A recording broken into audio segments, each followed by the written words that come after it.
these guys called me out on New Year's Eve, which now has been right at 3 weeks ago. And she had escaped her pen and gotten into the stored hay pile and had consumed all she wanted. And so with that kind of a history, one of the things we worry about is when they escape and get into grain, then quite often horses will founder. It's a little more unusual for them to founder just getting into hay, but obviously it can happen because that's exactly what we found with Belle. She was very sore on her front feet, a shifting lameness. She couldn't stand. She rocked her weight back to take weight off from her front feet because she had laminitis.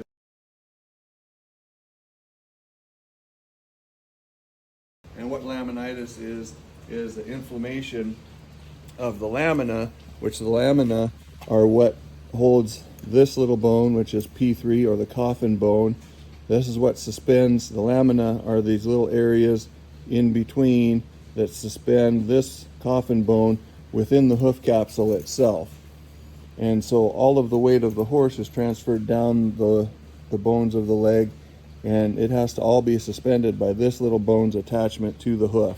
And that's what does it, is this lamina. And these lamina you can think of as little fingers that interdigitate between the coffin bone and the hoof wall. And that's what supports all that weight. There's lots of surface area for that to be suspended. With laminitis, what happens, you get inflammation of those little structures, and so they try to swell with inflammation, but there's no room within that area to swell, and so that actually causes more inflammation, more damage. And what ends up happening is those little fingers, instead of locking tight as they get inflamed, they begin to let go and pull apart. And so what happens is that we'll quite often get rotation of this P3 bone. So instead of having the top or the dorsal surface of the P3 bone be parallel to the dorsal surface of the hoof wall, like is normal, we'll have what we have on this side, which is a horse that has had laminitis, where we'll get rotation. So that coffin bone will rotate, the tip of it will rotate down and away. And so if you look at the line here compared to that line, you can see we've got a deviation. This has gone like that. And so we've got this angle here is different. And then in this particular case, you can see there's been this buildup of this, we call it a laminar wedge, that fills in to try and repair and provide some stability in this area. Initially, quite often this will fill in with blood and other inflammatory debris. In severe cases, this P3 or coffin bone can actually rotate enough that it will come right out through the bottom, the tip of it will come right out through the bottom of the hoof, which you can see in this cadaver case, it came very close to doing. There's not much distance between the external sole and the tip of that P3 bone in comparison to this side, where you should have that type of a distance. And so thankfully with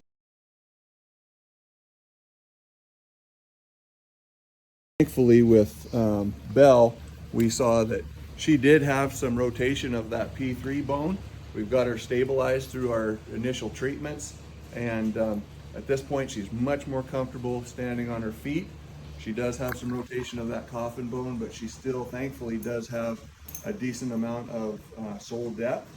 And so by managing her hoof care, and we just took blood on her to test her to make sure if she's got a pre-existing condition underlying this that would predispose her, such as insulin resistance, equine metabolic syndrome, or PPID Cushing's, and we're going to check for those with the blood test and then treat appropriately if we find that she's dealing with any of those. But she has a good prognosis for some usability, at least, given the fact that we were able to get her stabilized at this point, and then going forward we can manage her potentially with medications and with some corrective trimming on her feet.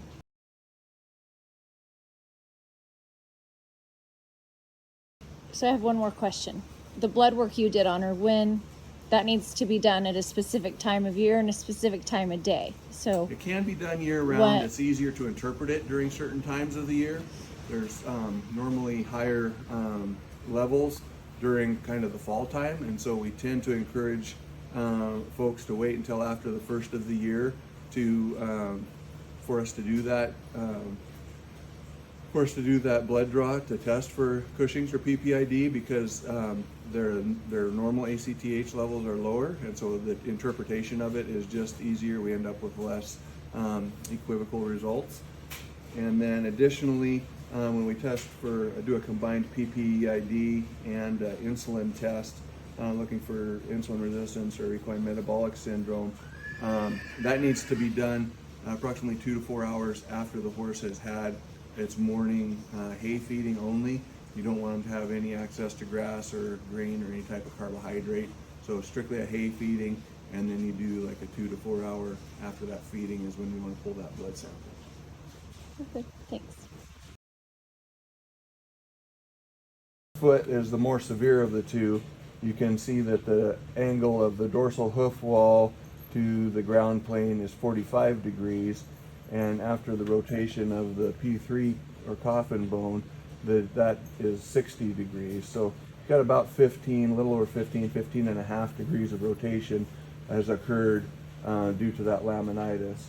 And so you can see there's an even larger amount of both toe and this dorsal hoof wall that can be removed on this one to get that foot back into a more normal conformation and reduce that pressure of that breakover to make her more comfortable and to reduce the pull on that coffin bone.